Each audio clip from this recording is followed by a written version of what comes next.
The glass of wine trembled in my hand, though my grip was steady. Her mother's voice cut through the clinking of silverware and the shallow laughter of people who had no idea what it meant to bleed for every dollar. To the family I'm proud of, she raised her glass high, eyes scanning the table before landing on me with a smirk. "Not you, John." The table erupted. Forks tapped plates, lips curled into cruel little crescents. My wife leaned back, her eyes glinting in the candlelight, the smirk on her face sharp as a blade. I didn't laugh. I just swallowed the wine, the bitterness coating my tongue like ash. The waiter slid the bill onto the table, a neat leather folder, black, heavy, 4 digits printed inside, $3,980. Everyone went quiet, as if rehearsed. Eyes fell on me, the husband, the provider, the fool. She didn't look at me with shame, she smirked, a silent dare. I stood up. The chair scraped against the polished floor, loud as a scream, and the whole room froze. I should have left then, walked out, let the moment rot them from the inside. But pride is a cruel parasite. It whispers. It tells you to play along one more night. That night, lying beside her, I didn't sleep. Her perfume lingered on the pillow, but underneath it, something else. A scent I recognized but couldn't place. Cologne that wasn't mine. I turned on my side. Her breathing was even, slow, almost performative. My phone buzzed on the nightstand. Not mine, hers. She'd forgotten to silence it. I glanced at the screen. A name I didn't recognize. A heart emoji. One line. "Next time, don't wear his ring." The walls tilted.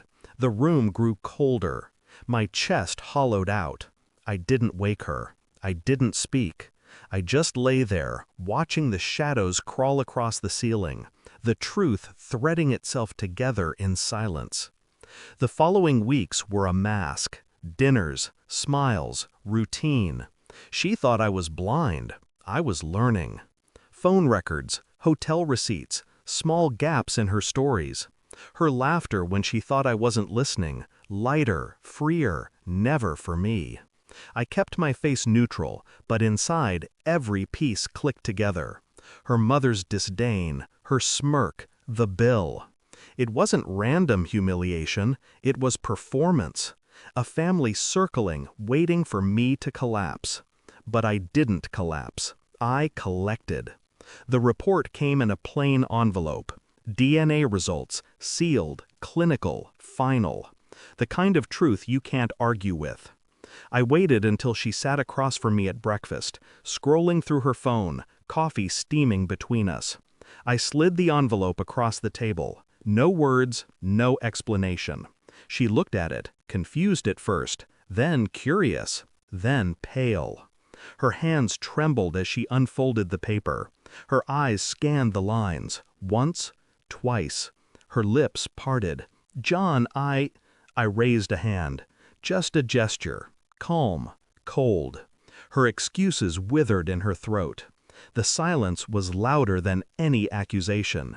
That evening, I made sure the same people were gathered. Her mother, her siblings, friends who thrived on her games. Another dinner, another stage. This time, I ordered the wine. I let them laugh, talk, sneer. When the bill came, I didn't touch it. Instead, I placed the envelope on the table, next to her plate. The room shifted. The laughter cracked.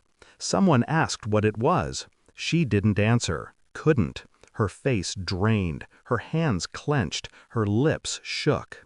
I leaned back in my chair, steady.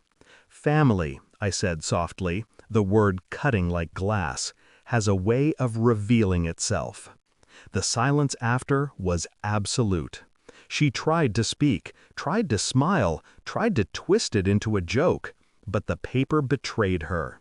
The numbers, the percentages, the truth no smirk could hide. Her mother looked at her, not me, not with disdain, with disgust. And in that shift, I saw it. Her world fracturing. I didn't rage. I didn't gloat. I simply stood, laid 4 crisp bills on the table, enough to cover my own meal, nothing more, and walked out. No one followed. Driving home, I felt no victory, just stillness. The kind that comes after a storm. The kind that leaves you aware of every breath, every heartbeat, every silence. Betrayal doesn't burn hot, it freezes. And once frozen, there's no thaw. I didn't hate her anymore. Hate requires energy, attention.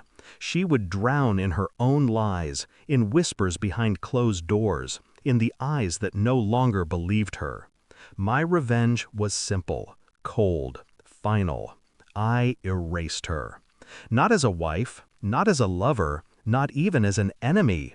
She became nothing, and nothing weighs less than silence.